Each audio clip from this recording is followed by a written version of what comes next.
کیا وہ ایسوں کو شریک بناتے ہیں جو کچھ بھی پیدا نہیں کر سکتے اور خود پیدا کیے جاتے ہیں؟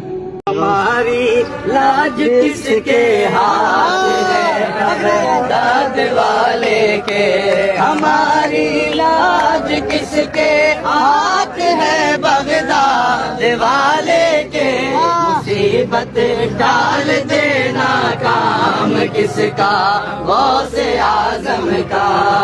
بکواس بند کرا، تہاڈی ایسی دی تیسی۔ شیخ عبد القادر جیلانی کی طرف منسوب کچھ ایسی کرامتیں جنہیں سن کر آپ سبحان اللہ نہیں کہیں گے بلکہ استغفر اللہ پڑھیں گے، کیونکہ یہ نہ صرف عقل کے خلاف جاتی ہیں بلکہ اسلام کی تعلیمات کے بھی خلاف ہیں۔ ایسی جھوٹی کرامتیں جن کا شیخ عبد القادر جیلانی کو خود بھی علم نہیں ہوگا، لیکن ان کی شان بڑھانے کے لیے اور ان کے نام پر 11ویں اور چندے کھانے کے لیے ان جاہل لوگوں نے ان کی شان معاذ اللہ نبی کریم صلی اللہ علیہ وآلہ وسلم اور اللہ سے بھی بڑھا دی ہے۔ مثال کے طور پر یہ مولانا صاحب فرما رہے ہیں کہ جو شخص بھی شیخ عبد القادر جیلانی سے صبح مصافحہ کر لیتا تھا یا پھر ان سے ہاتھ ملا لیتا، اس شخص کو اس دن موت نہیں آتی تھی، اور لوگ ہر روز اپنی زندگی کی ضمانت لینے کے لیے صبح صبح ان کے پاس مصافحہ لینے کے لیے اکٹھے ہو جاتے۔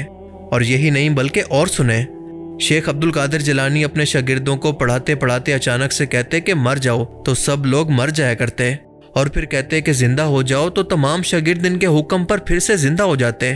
سنیے غوث اعظم کی کہ جو ان سے مصافحہ کر لیتا تھا اس دن نہیں مرتا تھا۔ حضور غوث اعظم کی کرامت ہے، جو ان سے مصافحہ کرتا تھا اسے موت نہیں آتی تھی اس دن۔ اچھا، کہ آپ اپنے شاگردوں کو پڑھاتے تھے اور موت میں انہیں کبھی کہتے تھے مر جاؤ تو سارے مر جاتے تھے۔ مر گیا انتقال، پھر فرماتے زندہ ہو جاؤ، وہ اٹھ جاتے ہیں۔ اب اس کھپتی مجون سے کوئی پوچھے کہ تمہارے مطابق زندگی اور موت اللہ کے ہاتھ میں ہے یا پھر شیخ عبد القادر جیلانی کے ہاتھ میں ہے؟ تم لوگوں کو اللہ سے دور کر کے اپنے پیروں کو خدا ثابت کرنا چاہتے ہو؟ کیا نبی کریم صلی اللہ علیہ وآلہ وسلم نے بھی کبھی اپنے صحابہ کو یہ گارنٹی دی تھی کہ جو بھی شخص مجھ سے ہاتھ ملا لے گا اس کو اس دن موت نہیں آئے گی؟ اگر اللہ نے بھی نبی کریم صلی اللہ علیہ وآلہ وسلم کو یہ اختیار دیا ہوتا کہ آپ اللہ کے حکم سے مردے زندہ کرتے، تو کیا آپ اپنے چچا حضرت حمزہ کو یا پھر اپنی بیوی حضرت ختیجہ اور اپنے والد اپنی والدہ کو سب سے پہلے زندہ نہ کرتے، جن سے آپ بے تحاشا محبت کرتے تھے؟ اللہ تعالیٰ نے زندگی اور موت کو صرف اپنے اختیار کے اندر رکھا ہے۔ کیا ان لوگوں نے قرآن پاک نہیں پڑھا جب اللہ فرماتا ہے کہ اللہ وہی ہے جس کے سوا کوئی معبود نہیں، وہی زندگی دیتا ہے اور وہی موت دیتا ہے؟ سورہ البقرہ آیت 258۔ اور مجھے بتائیں کہ یہ کون سی کرامت ہے کہ اپنے شاگردوں کو موت دے کر پھر سے زندہ کر دینا؟ اگر تمہارے مطابق یہ کرامت ہے تو اس کا مقصد کیا ہے؟ یہ کیا ثابت کرنا چاہ رہی ہے؟ کچھ لوگوں کو یہ وسوسہ آتا ہے کہ مردے زندہ کرنا تو اللہ کے دستے قدرت میں ہے، کوئی انسان کیسے مردے زندہ کر سکتا ہے؟ اس پاک کی بات سمجھ میں نہیں آتی، تو عیسیٰ علیہ السلام کے بارے میں کیا خیال ہے آپ کا؟ حضرت عیسیٰ کو یہ معجزہ اللہ نے اس حد تک دیا تھا کہ وہ مردہ اللہ کے حکم سے زندہ ہو کر صرف اپنا حال بیان کرتا اور دوبارہ اسی قبر کے اندر جا کر لیٹ جاتا، یعنی اس کو دوبارہ زندگی نہ ملتی۔ پہلی بات یہ کہ یہ معجزہ خود حضرت عیسیٰ علیہ السلام نہیں کرتے تھے، بلکہ اللہ تعالیٰ نے کیونکہ ان کی نبوت کو منوانا تھا اس لیے یہ معجزہ ان کو عطا کیا گیا، اور وہ ہمیشہ کہتے تھے کہ اللہ کے حکم سے زندہ ہو جا، نہ کہ میرے حکم سے۔ لیکن ان کے پیر پیغمبر یا رسول نہیں ہیں، بلکہ ایک عام مسلمان یا پھر ولی اللہ ہیں۔ اللہ نے ان کی نبوت کو نہیں منوانا کہ ان کو بھی نبیوں والے غیر معمولی معجزات عطا کر دے۔ اب ذرا یہ سنیں کہ یہ بندہ واضح طور پر یہ کہہ رہا ہے کہ شیخ عبد القادر جیلانی یہ نہیں کہتے تھے کہ اللہ کے حکم سے زندہ ہو جاؤ، بلکہ یہ کہتے تھے کہ میرے حکم سے زندہ ہو جا۔ قادر مردوں کو زندہ کرتا ہے، میں مردوں کو زندہ کرتا ہوں، بتا کس مردے کو زندہ کروں؟ پورے عیسائی لاجواب ہو گئے، غوث اعظم کو لے گئے، فرمایا اچھا یہ بتاؤ عیسیٰ علیہ السلام کیا کہتے تھے جو مردے زندہ ہوتے تھے؟ کیا کہہ کر مردوں کو زندہ کرتے تھے؟ تو عیسائی عالم نے کہا عبد القادر آپ کے قرآن میں خود لکھا ہے، عیسیٰ کہتے تھے قم بإذن اللہ، اللہ کے حکم سے زندہ ہو جا، تو مردے زندہ ہو جاتے تھے۔ یہ تو قرآن میں ہے قم بإذن اللہ۔ تو غوث اعظم نے خبر کی طرف دیکھ کے فرمایا وہ عیسیٰ تھے جو قم بإذن اللہ کہتے تھے، خبر کی طرف دیکھ کے فرمایا عبد القادر کے حکم سے زندہ ہو جا۔ تیرے چمن تے لعنت، تیری جوانی تے لعنت، تیری چد تے لعنت۔ ٹھڈا مار کے مردے نو کہندے سی اللہ دے حکم نہ اٹھ۔ غوث پاک نے فرمایا دسو کیڑی قبر تو زندہ کرنا؟ انہاں پرانی قبر تے لے جا کے کھلاردا بھی ایتھوں کتے اٹھنا۔ غوث پاک نے فرمایا تواڈے نبی کی کہندے سی؟ انہاں کہا ٹھڈا مار کے کہندے سی اللہ دے حکم نہ۔ غوث پاک نے ٹھڈا مار کے کہا میرے حکم نہ اٹھ۔ اللہ کی شان میں کمی کر رہا ہے غیروں کو اللہ کا پارٹنر بنا کر۔ اٹھ کھلوتا تے ایتھوں سانو کی درس حاصل ہے، کہندے جدوں اٹھیا نا تے ਕਿਉਂਕਿ ਗਾਣ ਵਜਾਉਣ ਵਾਲਾ ਬੰਦਾ ਸੀ ਪੁਰਾਣੇ ਵਕਤਾਂ 'ਚ ਤੇ ਉਹ ਚਿਮਟੇ ਵਜਾਉਂਦਾ ਉੱਠਿਆ।